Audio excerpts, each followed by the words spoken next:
Okay, we've already looked at the commons. Now we're going to take a peek at probably the top three uncommons for each of the colors in Lord of the Rings Limited. So what we saw in the commons was about 2/3, 1/3 spells to creatures. It's a lot more balanced than the uncommons. Part of that is for the uncommons, there's just a lot more legends that are creatures that have some build around capabilities, but also some that just on their own make multiple game objects, stand to lead to some, 2 or 3 for 1, some card advantage. And can help either like advance a game plan or finish a game. So like in particular for white, white actually probably has some of the strongest uncommons because they can go in multiple different archetypes because they just have a lot of utility. I mean, a card like Reprieve is going to be great when you're a more tempo aggro deck. You can stop the opponent's 4-drop play to try and stabilize the board, draw a card off of that, continue to press your advantage, and then try and make it tough for them to come back. A card like Samwise as well, because there are so many creatures that are worth killing, and there's like a fine removal, but it's not outstanding. It looks like Sam can oftentimes, if you need, you can drop it on turn 2 in the turn, play it, tempt it, or if you played a 1-drop and then get in there, that's fine, but not great.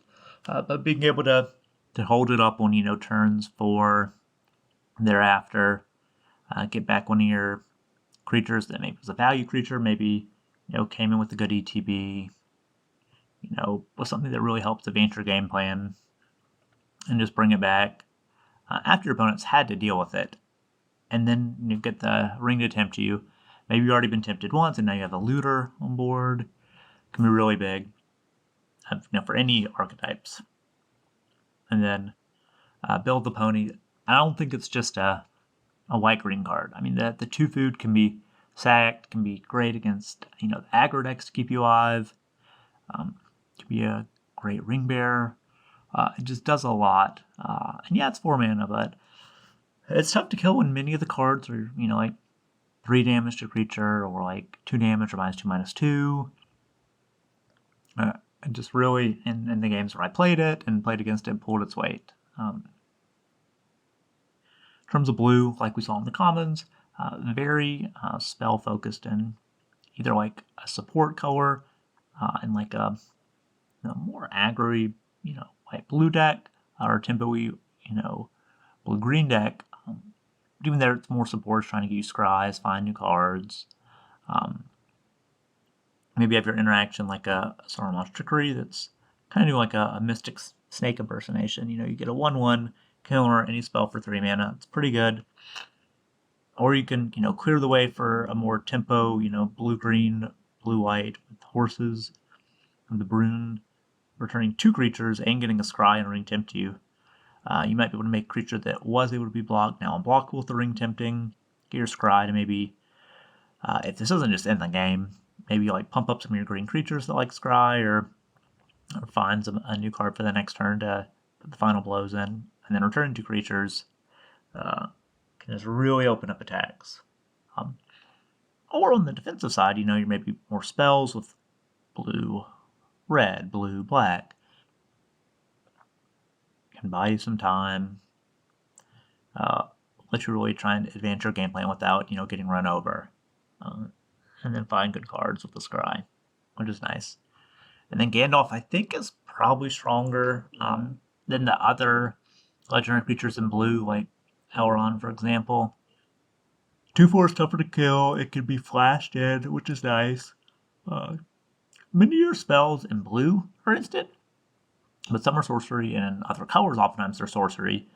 So when you let you cast sorcery spells as instants, it's just fantastic for you being able to keep mana open, make it tough for your opponent to choose the right plays to take. And then there are some cards that can tempt you, not too much in white or green, more in other colors. I guess you have like white, green, gold cards, but with Gandalf, I mean, there's like Birthday Escape, let you tempt, sometimes Ring Bearer, draw a card, like right then. That's just fantastic. Other ways to get tempted, Like gold, for example, if we move over to black, I mean, you can use it to block with, sack with it, attempt something else, draw a card with the Gandalf, for example. But it's a good early creature that you can get back later, so you can just trade it off and then have it come back for sack some token, for example, and then bring the golem back. And speaking of tokens, I think Oath of the Grey Host is going to overperform because you get a treasure that might help you do some light splashing, you get the food to stay alive, and you get the spirits that can, maybe you can sack one or two of them for other cards, but you can attack with them, as flyers are tough to deal with in this format, it looks like.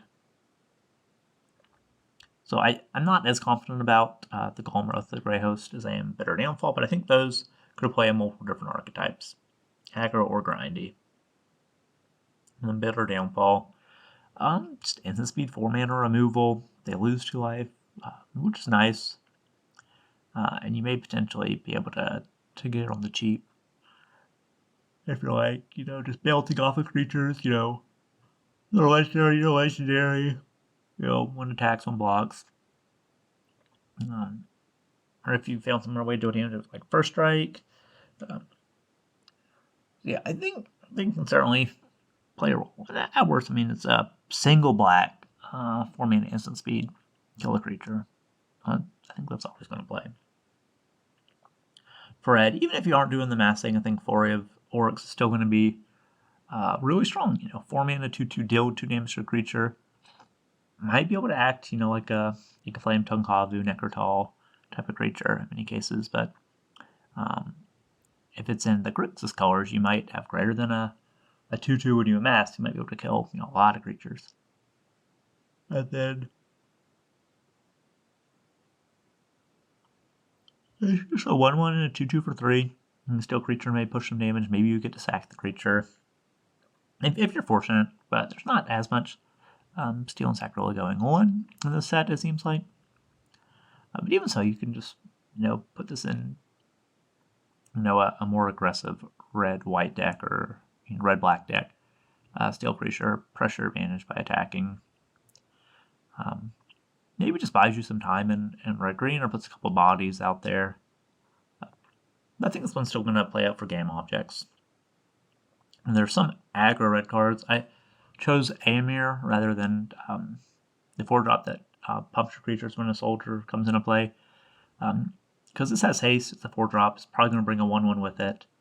And if you're both not expecting it, they may not have great blocks on it. And yeah, they might be able to kill on your turn, but it's still either like force a chump or like double block and trade off 2 creatures probably.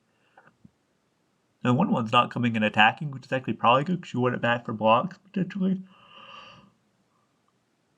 But if they can't answer, it comes back to your turn, then you've got your mana up to maybe interact with their creatures, whatever they're trying to do to get rid of the Aemir. So I think it's going to be similar to Chimera Rabble. Yeah, it's 5 rather than 4 mana. It doesn't always bring the body, but I think it'll still play pretty well in a set. These power levels are a little lower than one's was. It'll probably be a little slower. And then on green, I think you need the interactionals to do the conies. I don't know if this is the best versus like Quick Beam or maybe Peregrine took, but it's instant speed, gives you a food. There's enough creatures you should be able to bite with that this will kill what you want to kill a reasonable amount of the time. Because many things are just understated. Quick Beam is a finisher that I think Green X decks will really appreciate. I mean, it gives trample to 2 creatures and gives them +2/+2. So it played very well for me in my white-green and in my blue-green decks in Sealed and Draft. Looked great in early access as well. And there's some other playable tree folk. There's the 4-cycle tree folk, and there's a 5-drop that's a 4/5 for 4 and a green, and a ring temp shoe comes play. I think will be like sneaky good enough. Like will be medium plus probably. So there's some other tree folk that you can play, just a common, and then it helps you push through. You need that if you don't have flying. Trample's a reasonable type of evasive tool to push damage. And then Peregrine Took, I think all the cards are going to make some tokens, whether it's soldier tokens, red, or amass in red or black. Blue's a little trickier, so it may not be great in blue. You're doing more scrying there. So that's something to look out for. But then you're also probably going to make some soldier tokens, food tokens, for sure, and green-white. So that's how I see it. And in terms of mana value, we're a little higher compared to before. I've got some 4 drops for sure, and then even some 5 and 6 drops. But these are more powerful cards, so you can have your curve a little lower. With your other cards, you can play these later and have them kind of help carry you to victory. So yeah, I hope this is helpful. Look forward to your comments and playing the set soon.